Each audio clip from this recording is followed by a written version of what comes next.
11, the fire emergency continues tonight in Ventura County, where dozens of homes have been lost to the wind-driven flames of the mountain fire. Good evening. I'm Micah Ullman. And I'm Cher Calvin. The devastating mountain fire is burning out of control in Ventura County at this hour, devouring homes and leaving entire neighborhoods in ruins. The wind-driven fire exploding from 250 acres this morning to more than 14,000 acres tonight. The devastating fire is being fanned by extreme winds and fueled by dry brush and low humidity. Dozens of homes have been lost. Tonight, thousands of people remain evacuated, and the winds continue to whip through the area. We have live team coverage of the mountain fire, from the treacherous weather conditions to the battle on the ground to save homes and protect lives. We begin with Chris Wolf in Camarillo Heights. Chris? Yeah, good evening, Micah and Cher. As far as we can see, all of the homes along this section of Marine View Drive here in Camarillo Heights have vanished, reduced to charred remnants and remains. Natural gas lines at these properties are now fueling the flames shooting up all around us tonight. According to preliminary estimates, the sweeping mountain fire here in Ventura County may have wiped out at least 50 homes. The cause is still a mystery, but the effects are painfully clear. Widespread devastation as the wind-whipped mountain fire tore through parts of Ventura County Wednesday, annihilating homes and neighborhoods, scorching thousands of acres and trapping some elderly residents, some of them wheelchair-bound, who could not escape on their own and had to be rescued. Many homes burned to the ground. Others were spared under the sporadic nature of wildfire. Resources that arrived on scene initially were faced with a tough firefight. Crews immediately went into structure protection, property conservation, any type of suppression, and immediate life safety. Firefighters were right off the bat engaged in pulling people out of their houses and saving lives.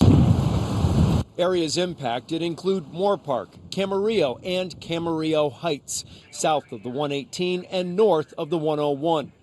Agencies from across Southern California have been assisting Ventura County public safety personnel, with firefighting and law enforcement teams working together to attack the threat on the ground and in the air. Los Pasos Estates is one community in the center of the danger zone. Rose Oliveras and her husband Stan have lived here for decades, but tell us this is the first time flames like these have chased them out of their home along Valley Vista Drive. They were allowed back briefly to grab some medication and clothes. It's always been fairly calm up here, so we're surprised that the fire has gotten so huge in this shorter time. Back here live, nothing left at the neighboring house except brick chimneys and fireplaces, and you can see gas lines are burning there as well. Firefighters are going to be on the job all night. We did see some people who did not want to leave. They did not want to evacuate. They choose to stand guard on their properties or on loved ones' properties, and of course they are doing that at their own risk. For now, reporting live in Camarillo Heights, I'm Chris Wolf, KTLA 5 News. Chris, thank you. And we've been getting an up-close look at just how devastating the mountain fire has been as it rips through the Camarillo Heights community, devouring dozens of homes. Firefighters have been struggling to stop the fast-moving flames that are being fanned by ferocious winds. KTLA's Carlos Saucedo joins us live in Camarillo Heights, where homes are still burning tonight. Carlos. Michael, sure. Good evening. We are standing on Valley Vista Drive, where several homes are still standing, while others not as lucky. Now take a look here behind me. This property, this home completely burned to the ground. All you see is rubble and several hot spots. Now they're being fanned by the winds out here. This entire area under a mandatory evacuation order, so it feels very much like a ghost town.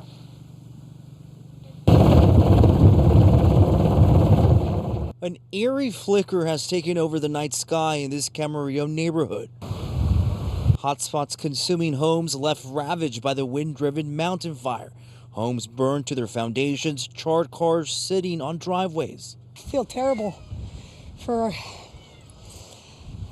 everyone, but especially these folks over here. Corey Bavaro of Simi Valley was able to get to her friend's home on Sudario Court and retrieve half a dozen cats trapped inside. I talked with my friend. She said, hey, do you think I should keep them there? And I said, well, I'll just be honest. I think if it's my animals, you never know. Nothing's bulletproof except being out of the situation. So You're a good friend. Well, she's a good lady. Through the devastation, acts of kindness are emerging. We have a little damage in the back of our house, but we're, considering we've been pretty lucky. Larry Oliver's home was left unscathed, so he's helping put out hot spots with a water bucket and a garden hose. Just seeing these homes go up in flames, your neighbors' homes, does it seem like a nightmare? It's surreal. So I mean, just going from a crazy election to this, all in 24 hours is just nuts. The catastrophic Santa Ana wind event caught many by surprise. It was a mad dash to save people and animals. Preston here wrangled his horses. Too many donkeys, a mini horse, and another quarter or a thoroughbred I have to get. And we did witness several similar rescue stories right now as the winds are starting to pick up here, but things again much quieter than they were a few hours ago. Firefighters, they'll be out here for the remainder of the night into the early morning hours, and at that point we'll get a better indication, a better idea as to just how bad the damage has been. We're live. Carlos Salcedo, KTLA 5 News. All right, Carlos, thank you. And tonight, Pleasant Valley School District officials have announced all schools will be closed tomorrow due to the fires, evacuation orders, and power outages impacting families in the region.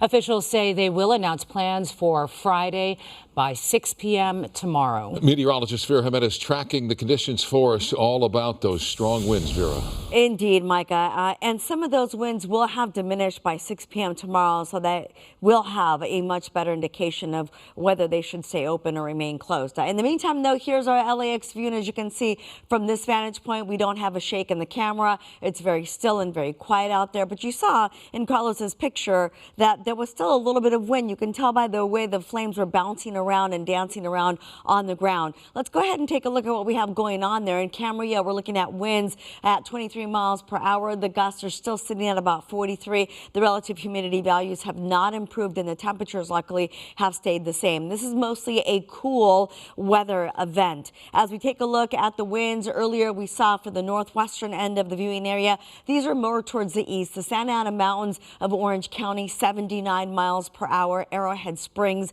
76. Rancho Cucamonga in San Bernardino, 71. And in Banning Pass, remember that is pretty close to the I-10, 67 miles per hour. So hopefully we won't have winds this strong tomorrow, but we're still going to be looking at some of those gusts remaining pretty strong overnight.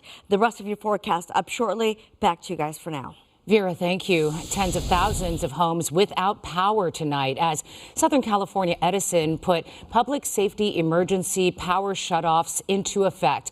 The shutoffs are a last resort tool during dangerous fire weather. And as the Santa Ana winds continue to fan the flames of the mountain fire, residents say the power shutoffs are justified despite the inconvenience. KTLA's Rachel Menitoff live in Santa Clarita. Rachel. Micah, Sher, you can see all of the homes to the right of us are dark. They are no longer have power. This is one pocket of Canyon Country and Santa Clarita generally that are under precautionary power outages because of the wind and the threat of fire. Many people here watching the images coming out of Camarillo and Malibu, they're understandably concerned about the residents over there, and they know well that a small spark can start a large fire. Any spark, and it's up and gone. Hundreds of thousands of power outages spanning 4 SoCal counties. That's because of fast-moving wind, powerful enough to knock over a big rig on the 210 freeway with the ability to fuel even the smallest of brush fires instantaneously. Catherine Guyot has been buying batteries and candles to help out her daughter up on Sierra Highway in Santa Clarita, who's been without power since 11 o'clock Tuesday night. Edison sent her a message saying that the power would be back on today at 5 o'clock. No, she's still without power. Southern California Edison says the outages are a last resort, but it's certainly inconvenient for Tony Robos, who owns a local liquor store. Have a lot of stuff to move over and try to buy a generator to get everything fixed, and then hopefully we're able to do that before the day is over so all our product doesn't go bad. Turning off power is necessary, though, because of the very dry vegetation and low humidity, a dangerous combination when it comes to the potential for fire. Here we're just getting ready for anything else to come up. We've got winds that are going to pick back up, isolated gusts up to 75. Fires raging in Camarillo and Malibu are a reminder of how strong, unpredictable wind shifts can have devastating consequences. Kelly and Fred Zelaya are a considerable distance away in Santa Clarita and say a day or two without power is understandable. I think it's absolutely justified if it can in any way limit either the spread of existing wildfires or, in this case, prevent any new wildfires. I was watching the updates on Ventura this morning, from 10 acres or something to 10,000 in a matter of hours. It's insane. And SoCal Edison can't say when power will be restored. It depends on the weather and the level of risk. It could be at some point tomorrow. We're live in Santa Clarita tonight. I'm Rachel Menitoff. Back to you in studio. Rachel, thank you. Coming